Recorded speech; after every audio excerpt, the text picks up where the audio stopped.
Audiotune mempersembahkan sebuah audiobook yang berjudul Anak Kembar Sang Mafia. Sebuah karya yang ditulis oleh autor Poponira dengan pengisi suara Sen-sen. Pada bab ke-9, pengen cucu atau pewaris. Selamat mendengarkan.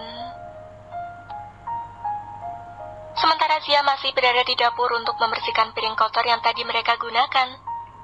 Setelah selesai dengan urusan dengan piring kotornya, Zia terus saja memeriksa ponselnya, seakan sedang menunggu kabar yang sangat penting. Benar saja, Zia sedang menunggu jadwal ulang pertemuannya dengan CEO Blues Group yang dingin dan sangat arogan itu. Pasalnya, sekretarisnya itu telah berjanji padanya akan mengirim jadwal pertemuannya hari ini juga.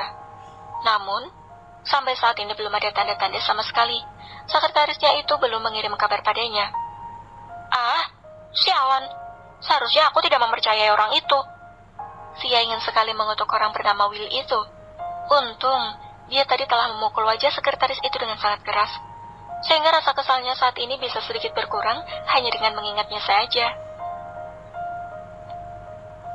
Awas saja, kalau sampai jam 9 belum ada kabar juga, maka akan aku pastikan dia akan lebih babak belur saat kita bertemu lagi. Zia memantapkan hati pada dirinya sendiri, akan memberi pelajaran berharga pada Will di pertemuan mereka yang selanjutnya.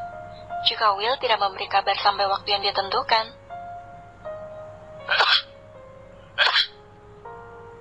Raiden dan Will terus saja bersin-bersin di kantornya, seakan sebuah melodi yang saling bersahutan satu sama lain. Ya, Will dengan setia sedang menemani tuannya lembur di kantor. Bukan hanya bekerja di kantor. Will diwajibkan 24 jam berada di samping Raiden untuk melindungi dan juga menjaga pewaris satu-satunya Blues Group dan klan mafia Black Sky. Kenapa tiba-tiba saja aku merasa merinding? Gumam Raiden yang langsung mengelus lengan baunya. Aku juga merasa begitu, Tuan. Saut Will yang mengikuti gerakan Raiden tanpa ia sadari. Apakah ada orang yang sedang membicarakan tentang diriku sekarang? Ujar Raiden pada sekretarisnya itu. Karena hanya dia orang yang bisa diajak bicara di ruangan itu. Sebab mereka hanya berdua di sana, sementara para pengawal menunggu di depan pintu masuk ruangannya. Kalau Tuan merasa begitu, berarti saat ini juga ada orang yang sedang mengutuk diriku.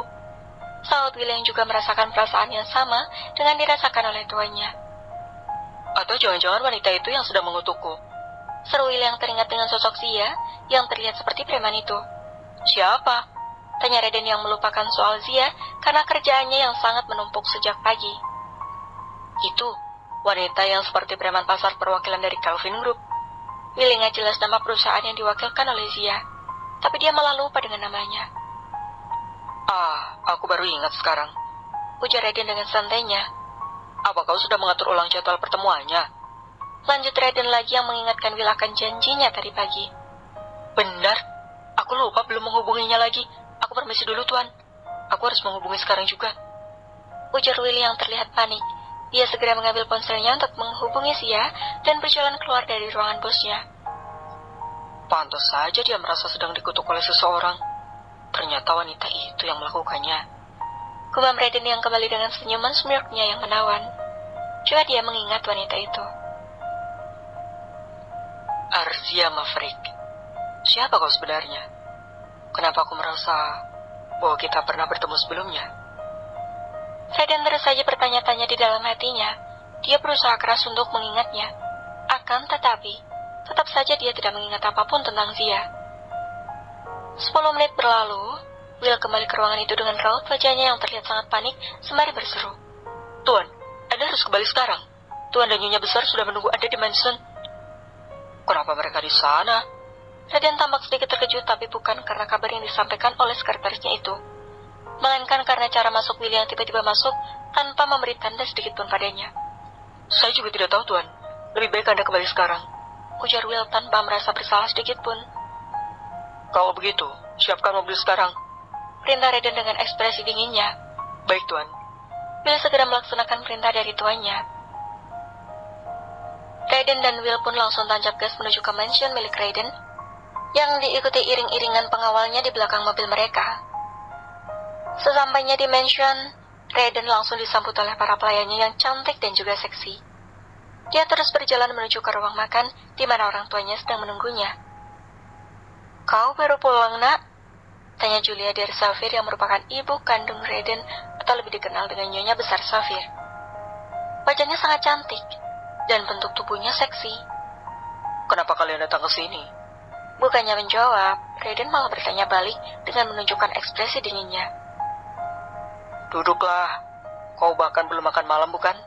Ayo, kita makan bersama," ujar Nolan Kano Safir, ayah kandung Raiden dan juga pensiunan ketua mafia. Tanpa berkata sepatah kata pun, Raiden menuruti perkataan ayahnya. Dia duduk di salah satu kursi yang jaraknya cukup jauh di antara orang tuanya. Raiden bersikap acuh dan dingin kepada orang tuanya. Bukan karena dia membencinya, ataupun hubungan di antara mereka sangat buruk. Namun, itu karena memang sudah menjadi karakternya sejak kecil. Raiden kecil sudah dilatih untuk menjadi seorang penguasa yang tidak kenal takut dan juga tidak terkalahkan. Karena itulah sosok dingin yang arogan sangat mendominasi sifatnya. "Papa dengar, ada kerusuhan di daerah perbatasan karena ulah dari klan Tiger Dog. Apakah kau sudah berhasil mengurusnya?" tanya Nolan di sela makan malam mereka. "Katakan saja, apa yang kalian inginkan sampai harus datang ke tempatku ini?" Raiden yang sangat tahu persis sifat orang tuanya, dia sudah tidak ingin berbasa-basi lagi. Raiden tahu persis setiap orang tuanya datang berkunjung, pasti hanya ada dua alasan. Pertama, memaksanya untuk cepat menikah. Dan kedua, meminta untuk segera diberikan cucu. Besok, Grace telah memutuskan kembali dari Milan. Jadi Mama akan mengadakan sebuah pesta besar untuk menyambut kedatangannya. Dan pada saat itu, Mama ingin kalian mengumumkan tanggal pernikahan yang sudah lama tertunda. Julia pun langsung bicara pada intinya, sebab dia tahu putranya ini tidak senang dengan orang yang bertele-tele. "Jadi alasan pertama," saut Raiden masih dengan ekspresi dinginnya. "Kano, usiamu sudah semakin tua. Sudah waktunya kamu menikah dan memberikan kami berdua seorang cucu."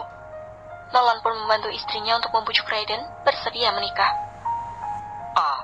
Ternyata keduanya. Raiden terus saja menanggapi permintaan dari orang tuanya dengan santainya.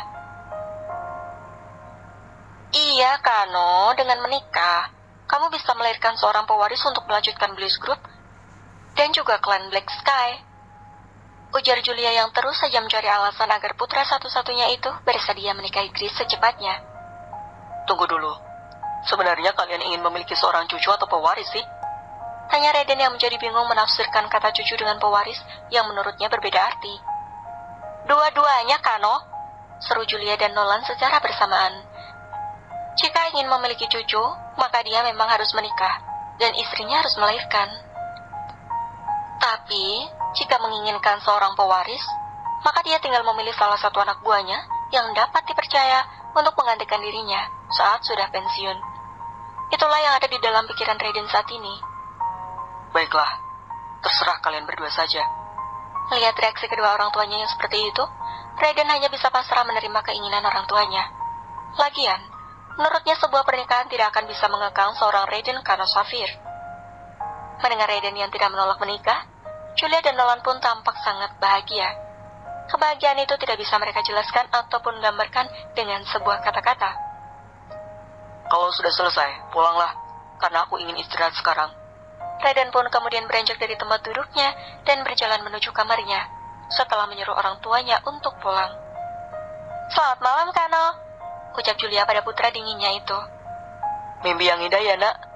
Nolan pun meniru perlakuan istrinya, sehingga membuat Raiden merasa kesal saat mendengarnya. Raiden tiba-tiba menghentikan langkahnya dan berbalik lagi. Kemudian berkata, "Kenapa kalian tidak memberikan satu adik saja untukku? Maka masalah soal seorang pewaris akan selesai." "Ais, dasar bocah ini," umpat Nolan yang merasa tersindir dengan pertanyaan putranya itu. "Kano kan hanya mencoba memberi saran. Kalau tidak bisa ya sudah." Setelah mengatakan itu, Raiden kembali melanjutkan langkah kakinya menuju ke kamarnya, meninggalkan mama dan papanya yang merasa kesal dan bahagia di sana. Bersambung. Terima kasih sudah mendengarkan.